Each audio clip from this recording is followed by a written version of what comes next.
Téléspectateurs de La Voix Sainte TV, je vous salue dans le beau et précieux nom de notre Seigneur Jésus-Christ. Pour notre émission Transformation de ce matin, le thème que nous pouvons donner à notre témoignage est intitulé « Choisi depuis le sein de sa mère ». Notre invité a-t-il suivi les voies de l'Éternel? S'est-il conformé aux principes que l'Éternel lui avait donnés depuis le sein de sa mère? Vous en saurez plus juste après le jingle.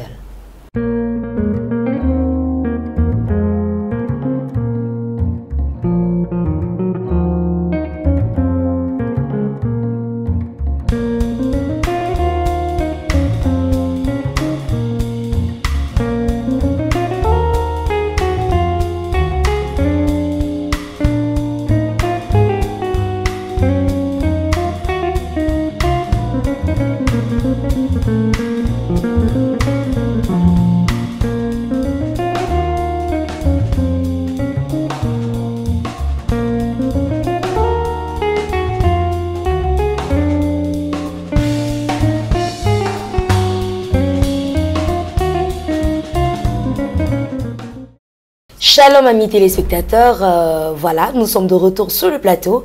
Pour notre émission Transformation, je reçois l'évangéliste Osigré Jean Martial, homme de Dieu, serviteur de Dieu à l'église Christ en Bassi, à qui nous disons Shalom. Shalom homme de Dieu. Shalom. Comment vous portez? Oh, très bien, excellent. Dieu merci, hein, par la grâce de Dieu, oui. Ça va? Ça va très bien, je suis excellent par la grâce de Dieu. Amen, amen. Et ça, c'est une déclaration que nous saisissons aussi. Nous sommes excellents par la grâce de Dieu. Alors, d'entrée de jeu, on l'a dit, hein, le thème que l'on pouvait donner à ce témoignage est intitulé « Choisi depuis le sein de sa mère ». Quels étaient les signes qui, selon vous, démontraient que vous étiez choisi depuis le sein de votre mère? Amen. Il faut dire que pour moi, le signe qui démontrait déjà que j'étais choisi depuis le sein de ma mère, c'est lorsque je me réfère à la Bible, quand je vois un homme comme Isaac, qui était un enfant de la promesse, et que Dieu préserve parce qu'il était sujet à être sacrifié, et du coup, Dieu préserve sa vie pour quelque chose, pour une prédestinée. Quand je prends aussi la vie de David, Dieu l'a toujours préservé des combats féroces dans la brousse où il avait en face de lui à combattre avec les lions et il sortait toujours victorieux. C'était pour ce que David même était prédestiné à être sur le trône de son peuple. Et je prends aussi le cas de Paul de Tarse, qui lui aussi, pendant qu'il posait des actes qui n'étaient pas à la gloire de Dieu, il persécutait le peuple de Dieu dans des combats, dans des assassinats. Dieu quand même le préservait de ces combats-là datant, parce qu'il préservait sa vie à quelque chose, certainement pour que Paul de Tarse puisse répandre aussi bien son évangile. Et donc je dirais que j'ai été, à l'exemple de tout cela, j'ai été aussi préservé de beaucoup de choses, parce qu'à la naissance, déjà, Dieu m'avait déjà préservé parce que j'ai eu une maladie, vous voyez sur mon nez, il y avait un petit bouton et ce petit bouton a grossi un peu et ma maman un soir m'a lavé avec l'eau chaude et du coup ce petit bouton s'est éclaté, c'était abstrait et je suis tombé inerte, je n'avais plus de vie en moi, donc on m'a amené dans la clinique du papa de notre célèbre athlète Gabriel Tiako. Et là-bas, dans cette clinique, j'ai perdu la vie pendant 14 jours. Et durant 14 jours, à la maison, on avait déjà mis les bâches, les chaises, tout ça pour faire mes funérailles. Mais Dieu n'a pas voulu.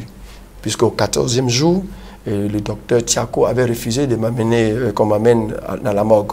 Et c'est ainsi que, par la dextérité médicale, il a pu, par la grâce de Dieu, me sortir de la vie. Et lorsque j'ai repris vie, je suis allé à la maison, tous ceux qui étaient sur la bâche ont disparu. Et ça, c'était un premier signe. Pourquoi? Parce que lorsque je suis sorti de là, bon, 5 ans, 6 ans, et quand j'avais l'âge d'aller à l'école, j'ai excellé pendant tout mon parcours primaire. Et lorsque je suis allé au cours secondaire, j'ai aussi excellé. J'étais toujours premier de classe. Et là, jusqu'à ce que je parte à l'examen, du coup, je suis rentré dans ce qui ne plaisait pas à Dieu. Je volais comme tout jeune et je me bagarrais dans les rues et puis je m'adonnais à ce qui n'était pas bon, excessivement dans l'alcool Et lorsque nous allons voler, par exemple, avec les amis, quand il est arrivé un malheur de se faire choper pour aller en prison, moi, Dieu me préservait. Et je ne savais pas, je n'avais pas conscience de la raison pour laquelle il me préservait. Ça va être plus tard, puisque, chemin faisant, j'ai été manager de bar, de maquis à la rue Princesse. Et j'ai managé des bars à striptease. J'étais même proxénète en zone 4. Et j'ai vu des homosexuels se faire plaisir en eux-mêmes. Aller ensemble. Voilà, aller ensemble, je vous l'ai dit. Et j'ai vu mes amis, managers aussi, pour des questions d'avoir l'argent, se donner à l'homosexualité parce qu'ils voulaient aller plus loin. Moi, Dieu m'a préservé de cela.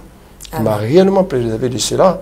Et je dis que je suis rentré aussi dans un circuit où on a vendu la drogue. Alors, évangéliste, on va plus s'attarder sur cet aspect très sombre de votre vie pour pouvoir après faire ressortir le fait que le Seigneur vous a enlevé de loin pour exercer à son ministère. Alors, qu'est-ce qui s'est passé dans cette période assez sombre? Oui, je veux dire que, curieusement, tout ce passage sombre, c'est-à-dire avoir exercé dans les ténèbres, j'excellais, curieusement. C'est-à-dire là où il fallait amener beaucoup de personnes à être dans les établissements de débit de boissons, bar, maquis, j'étais celui-là qui excellait, qui amenait beaucoup de personnes. Et on faisait vraiment de grandes recettes allant de 2 millions par jour, 3 millions par jour. Et je suis passé sur des surfaces qui étaient les plus connues en Abidjan. Voilà, à la rue Princesse, à Nyangon, dans les grands maquis. Et donc, de là, un jour, par exemple, je suis là et puis j'ai un de mes patrons qui me dit est-ce que tu n'as pas envie de faire une retraite spirituelle? Je lui dis non. Pourquoi je vais faire une retraite spirituelle? Pourquoi? Parce que j'avais pris goût à la facilité. Ça veut dire que lorsque un client m'appelle, les blancs m'appellent, il me dit manager, parce que c'était comme ça qu'on m'appelait. D'accord, c'était un petit sobriquet? Non, pour tous ceux qui sont managers, qui exercent dans le milieu du showbiz, notamment dans l'industrie de la nuit. D'accord. On dit manager. Donc il me dit, est-ce que tu peux me trouver une fille de 18 ans, 150 000? J'ai dit ok. Donc quand je trouve la fille de 18 ans, je prends sur moi 100 000 et puis je lui donne 50 000. Donc pour moi, c'était une vie facile. Et quand j'ai cet argent aussi reste dans la nuit, parce que moi aussi, j'ai cherché à me satisfaire aussi avec les prostituées. Donc je suis sorti avec beaucoup de prostituées qui, elles-mêmes, à la longue, sont décédées du sida. Donc là aussi, Dieu, il me protège. Et lorsque je sors de là, pour après répondre à celui qui a sollicité que je parte à la retraite spirituelle, quelques jours après, je l'appelle lui-même et je lui dis, bon, toute cette vie-là me fatigue un peu. Parce que je commençais à être fatigué réellement, physiquement et puis moralement. Donc j'ai eu comme ça la nécessité d'aller me reposer à la retraite spirituelle, à la mission évangélique La Source du Très Civil. D'accord, donc votre déclic de conversion est parti de la fatigue que vous avez exprimée sur cette vie de débauche, sur cette vie de fornication que vous menez. C'est ça. D'accord. Voilà. Et comment cela s'est passé? Comment vous avez ressenti au-dedans de vous que vous étiez fatigué, vous étiez chargé? Parce que le Seigneur nous dit, hein, vous tous qui êtes fatigués et chargés, venez, je vous donnerai du repos. Mais comment vous avez senti cette fatigue en vous? Oui, pour répondre à ça, c'est à un moment de cette vie-là, lorsque je finissais de travailler pour la nuit, je rentrais le plus souvent à 4 heures du matin et je commençais à faire des céphalées et dans ma tête, j'avais une lourdeur. Donc ça faisait que même pour reprendre les soirs, c'était quasiment impossible. Et celui qui m'avait proposé d'aller faire la retraite commençait à sentir ça puisqu'il était mon patron. Lui, il commençait à changer de vie. Donc, il voulait que je le suive parce qu'il a vu qu'avec moi, le Seigneur pouvait faire quelque chose. Amen. Donc, c'est à sa demande que je me suis dit, bon, attends, je n'arrive pas à voir mes forces d'attente. Physiquement, je me sens vraiment diminué. Donc, je vais essayer quand même. C'est dans cet essai-là que je pars là-bas. Et puis, bon, je me mets à la retraite. Et à la retraite, je suis là-bas pour être restauré. Mais Dieu va m'amener à autre chose. C'est là que vient véritablement ma transformation. Et là, il me fait croiser une Camerounaise qui était dans la même retraite que moi. Et en ce moment-là, les retraites là-bas se faisaient de sorte qu'on prenne un bureau qui conduise vraiment tous les retraitants. Donc, j'étais choisi comme secrétaire à l'organisation de ce groupe de retraitants-là. Donc, vous voyez ce choix-là déjà. Je sors des ténèbres, j'arrive dans la maison de Dieu, on me donne un poste sans même tenir compte de mon statut moral, de ma moralité, et on me donne comme poste secrétaire général. Et bon, d'accord, donc c'est là que j'ai commencé à voir les signes. Et donc j'exerce en tant que secrétaire général, je mène à bien tout ce groupe-là et nous sortons de là. Mais pendant un temps, j'avais cette relation avec cette charmante demoiselle notre temps que j'avais rencontrée, qui excellait vraiment dans l'œuvre de Dieu parce qu'elle intercédait vraiment avec vie. Donc du coup, je dis, mais attends, si je m'accroche à elle, c'est sûr que je pourrai avoir totalement ma restauration. C'est sûr. Donc c'est ce que j'ai dit. Comme Dieu dit, ce que dans le livre de Marc 11 au verset 23, il dit, tout ce que vous direz à partir de vos bouches, c'est ce que vous obtenez. Donc je me suis dit que bon d'accord, j'y vais. Et puis je m'accroche à elle. Et spirituellement, elle me coach. Je sors de là et un jour, je me retrouve à la mairie du plateau. Wow. Et je me retrouve là. Qu'est-ce que je dis au responsable de la mairie? Je dis que je suis venu ici parce que je ressens que Dieu m'amène au mariage. Mais auparavant, je n'avais même pas contacté celle même dont je devais marier. Donc je lui dis. Et puis il me dit, elle s'appelle comment votre compagne? Je donne le nom de la Camerounaise sans même avoir consulté la Camerounaise. Elle n'avait même pas idée du fait des démarches que vous étiez en train d'entreprendre. C'est là que je vois vraiment la puissance du Saint-Esprit. Parce que moi aussi, si on me demandait en ce moment-là pourquoi j'agissais ainsi, je ne savais pas sincèrement. Jusqu'à aujourd'hui, je m'assois, je me demande mais comment ça peut être possible. Et là, j'inscris son nom et je retourne, je regarde ma compagne comme ça et puis je lui dis, mais est-ce que tu sais ce que j'ai fait? Elle dit non. Je dis, ah, je suis allé inscrire ton nom parce que je suis allé leur dire que je voulais me marier avec toi. Elle dit, mais comment? Tu ne m'as même pas consulté, on n'a même pas consulté Dieu et tout ça. Je lui dis, mais moi-même, je ne sais pas. Donc elle aussi, comme avant, elle avait prié pour avoir un homme dans sa vie, donc elle va voir le pasteur, et le pasteur dit que si c'est le cas, en tout cas, mets-toi en prière, jeûne pour ça, et puis on va voir. Parce que elle, tous les pasteurs sont allés vers elle pour lui demander un mariage. Elle a dit non, si ce n'est pas la volonté de Dieu. Mais pour moi, elle a écouté la voix du pasteur, elle allait jeûner, prier pour ça. Donc moi, je suis allé voir les amis, je leur ai expliqué ça. Et puis bon, ils m'ont dit, mais est-ce que ça ne va pas chez toi? J'ai dit, moi, je ne sais pas. Mais quelques temps après, on est allé voir le pasteur. Chez nous, à la mission évangélique La Source, il y a ce qu'on appelle le sondage. Parce que la Bible dit sonder les Écritures. Donc on a sondé et le pasteur a dit que lui-même l'est étonné. Parce que moi, quand il me regarde, il sait que je viens des ténèbres et je n'ai même pas encore été lavé spirituellement. Est-ce qu'à ce niveau, la délivrance avait déjà été faite? Non, pas du tout. D'accord. Et c'est là qu'il était surpris. Et il a dit que Dieu lui convainc vraiment de ce mariage, que ce mariage est possible. Mais ce qui l'embête, il sait qu'au fond de moi, je n'ai pas encore vraiment ce volume spirituel, cette transformation totale. Donc il me demande de refaire la retraite en 2 mois. J'obéis, je fais la retraite. Et pour chemin faisant, on fait tous les préparatifs et le mariage s'est fait. Et lorsque le mariage s'est fait, c'est là que j'ai commencé petit à petit à rentrer vraiment dans l'œuvre de Dieu. Et un jour, le pasteur se lève, il dit, je vois des qualités en toi. Dieu me parle, me dit que toi, tu seras un grand serviteur de Dieu. Mais ça passe par une formation biblique, donc il me fait rentrer dans l'université biblique de La Source. Et là, je sors de l'université biblique avec la promotion sortante. Il me fait vice-président de la promotion sortante. Et j'ai en charge de l'organisation. Il faut trouver un parrain, tout ça. Donc, du coup... À croire que vous êtes né leader, hein? Voilà. Donc, du coup, mes qualités qui étaient dans le showbiz me reviennent au service de Dieu.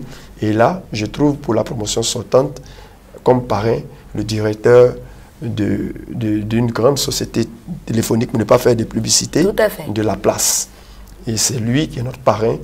Au grand étonnement de tout le monde, le pasteur même était étonné. Donc, le parrain a apporté de gros sous, il a amené beaucoup de Bibles pour nous accompagner. Et vraiment, c'était au grand étonnement de toute la communauté.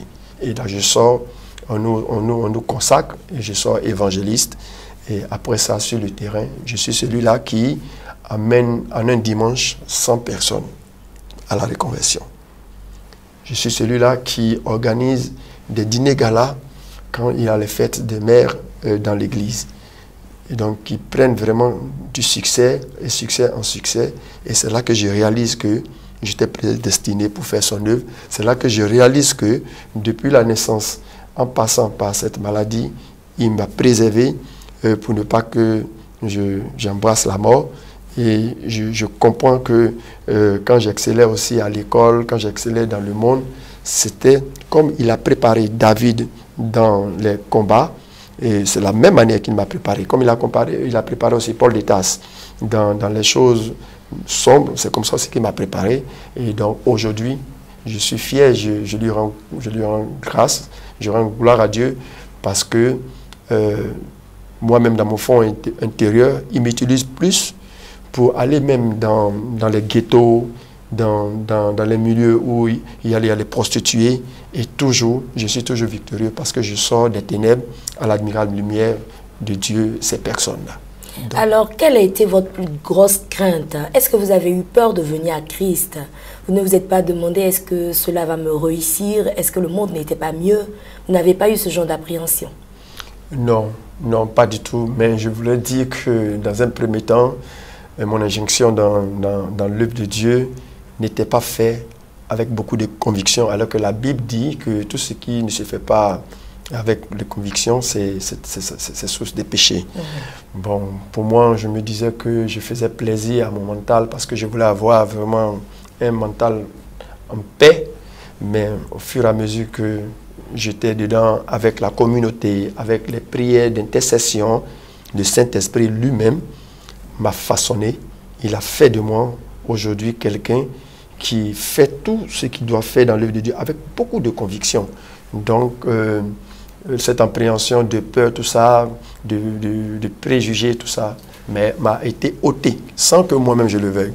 Donc, je n'avais pas des sentiments de peur en moi parce que le Saint-Esprit lui-même s'occupait du reste. D'accord. C'est vraiment super. Alors, moi, je veux qu'on revienne un tout petit peu sur ce déclic de conversion. Parce que c'est ce moment, moi, j'estime, hein, voilà, personnellement, c'est un moment vraiment important qui nécessite d'être relaté aux téléspectateurs qui nous regardent. Parce que très souvent, ils sont chargés, ils sont fatigués. Mais voilà, pas qu'ils sont, nous sommes chargés et fatigués. Mais nous n'avons pas conscience du fait que nous sommes chargés. Alors, on veut très bien savoir avec vous, qu'est-ce qui s'est passé à cet instant? Est-ce que vous n'avez pas eu l'envie de retourner? Est-ce que vous avez eu l'envie de tout abandonner? Sur cet aspect, nous voulons revenir avec plus de détails. Ce que je voulais comprendre avec la cause de cette transformation, ce que je voulais apporter, c'est que, généralement, par expérience, j'ai toujours vu des hommes, des femmes que nous approchions dans le sens de l'évangélisation.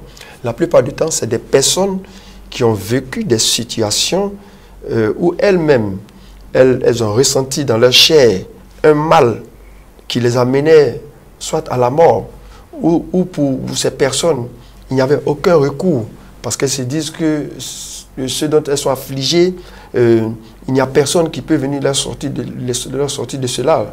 Donc je pense que moi, par exemple, c'est mon corps qui en souffrait, avec toutes ces veillées de nuit, de maquis, et j'avais des lourdeurs dans la tête. Donc ça expliquait vraiment fondamentalement le fait que je devais être libéré de tous ces maux-là. Parce que quand quelqu'un reste dans ce qu'il veut, c'est que la personne n'a pas encore trouvé une situation, ou bien n'a pas encore rencontré une situation qui puisse vraiment lui faire mal. Parce que Dieu, il fait de sorte comme Paul de Tarse. Tant que Paul de Tarse n'avait pas eu cette situation où il a été aveugle sur la route de Damas, il n'aurait jamais su qu'il y a un Dieu puissant qui pouvait lui enlever cette infimité-là, c'est-à-dire d'être aveugle et de lui redonner la vue. Et dès lors que Dieu a opéré cela en lui, il a su qu'il y avait un Dieu qu'il fallait suivre. C'est là qu'est venue sa reconversion. C'est pareil pour moi. Si je n'avais pas senti dans ma chair beaucoup de maux, j'allais dire que je me sentais bien dans ma peau. Et puis je n'allais jamais venir à Dieu. Mais c'est parce que je me suis senti vraiment fatigué avec toutes ces activités de nuit qui m'ont pas fait du bien. Donc je me dis qu'il fallait aller sur un réconfort. Le seul réconfort, c'était Jésus-Christ. Alors, comment vous vous sentez aujourd'hui? Aujourd'hui, comment on peut décrire ce sentiment qui vous anime intérieurement? Aujourd'hui, je suis un homme heureux, un homme très heureux, parce que je voulais signaler que lorsque même je me mariais avec ma femme, je ne travaillais pas. Elle, pour autant, elle travaillait, mais elle n'a pas voulu me montrer qu'elle travaillait de peur que ce soit quelqu'un qui va se marier pour des questions, des intérêts financiers ou matériels. Alors qu'elle travaillait pour l'ex-président de la République. Donc moi, je ne savais même pas. J'étais dans ma fond de Yopougon. Et puis bon, on va dans le mariage. Mais 2 semaines après, je suis attiré par une société de la place, que je vais taire le nom, qui m'invite à travailler pour ses produits. Et en même temps, sans que je n'ai fait même des études commerciales marketing, on me place pour être responsable commercial marketing de cette firme-là. Donc je vais dire que le mariage a été un déclic pour moi. Donc je suis un homme heureux. Et depuis ce temps, je n'ai fait que changer de société en occupant ce poste-là, directeur commercial. Donc je dis que Dieu a en même temps trouvé pour moi un chemin de restauration, mais en même temps, il s'est occupé de moi, comme le dit dans le livre de Thessaloniciens, que celui qui ne veut pas manger, celui qui ne travaille pas, qui ne mange plus, qui ne mange pas non plus. Donc, il a en même temps allié le besoin. Il m'a donné du boulot et à chaque fois, je suis vraiment dans une position de hauteur, de grandeur, d'excellence. Donc, aujourd'hui, il n'y a qu'une raison pour moi de me sentir vraiment heureux et de dire merci à ce Créateur. Amen. Je rappelle pour toutes ces personnes qui viennent de nous prendre hommage, je suis en présence de l'évangéliste Osigré Jean Martial, homme de Dieu à l'église Christ Embassy, qui nous compte son petit témoignage. Voilà, je veux dire petit témoignage, je voulais plutôt dire sa petite histoire, voilà, avec le Seigneur, comment l'Éternel l'a enlevé de la boue du péché, jusqu'aujourd'hui à le faire asseoir à la table des rois. Alors là maintenant, évangéliste, vous allez du moins regarder cette caméra et vous adresser à un fils, à une fille de l'Éternel qui n'a pas encore fait la paix avec Dieu, parce que c'est vraiment difficile, hein? C'est un pas vraiment difficile. On se demande avec beaucoup d'appréhension, est-ce qu'il n'y aura pas de regret? Alors aujourd'hui, avec votre expérience, qu'est-ce que vous pouvez leur dire? Je voudrais d'entrée de jeu signifier que Dieu, dans sa parole, dit qu'il a tant aimé le monde qu'il a envoyé son Fils pour sauver le monde, afin que quiconque croit en lui ne périsse point. Donc je voudrais dire que s'il y a une personne qui est dans une situation qui est semblable à la situation dans laquelle moi j'ai été, que cette personne ne se décourage pas, parce que dans toute la créature, dans toute la création, Dieu, il a fait de nous, non seulement ça, sa créature privilégiée, et c'est à nous qu'il a donné le pouvoir de marcher sur les scorpions, et c'est à nous qu'il a dit, qu'il nous fait de nous un sacerdoce royal. Donc personne ne pense qu'elle ne peut sortir de cette difficulté, parce que Dieu, il nous aime tellement qu'il ne nous laisse jamais, lorsque nous lui donnons son cœur, notre cœur, il ne nous laisse jamais dans les mains de l'ennemi. Il nous retire toujours dans les mains de l'ennemi. Toutefois que nous prenons la décision de croire en lui, de nous adonner pleinement en lui, totalement en lui, pour que nous puissions avoir notre salut. Et donc, je veux dire à mes frères et sœurs qui souffrent d'une quelconque infirmité, d'une maladie, d'avoir la foi. D'avoir la foi, parce que c'est la foi qui déplace les montagnes. Et lorsque vous avez foi en Dieu, vous avez toujours le désir, ce que votre cœur désire. Donc, je voulais terminer pour dire que j'exhorte tous mes frères et sœurs de se remettre seulement dans la main du Seigneur. Il n'y a que lui seul qui nous délivre de l'oiseleur, de la main de Satan. Amen. De la main du dévoreur. Amen. Cette émission, eh bien aimée, elle vous est présentée dans le but de vous permettre de faire la paix avec le Seigneur. Pour toutes ces personnes qui n'ont pas encore fait la paix avec Dieu, nous vous exhortons à le faire. Il est le chemin, la vérité et la vie. Et nul ne vient au Père que par lui. Les temps sont vraiment méchants. Aujourd'hui, nous voyons l'atrocité des hommes.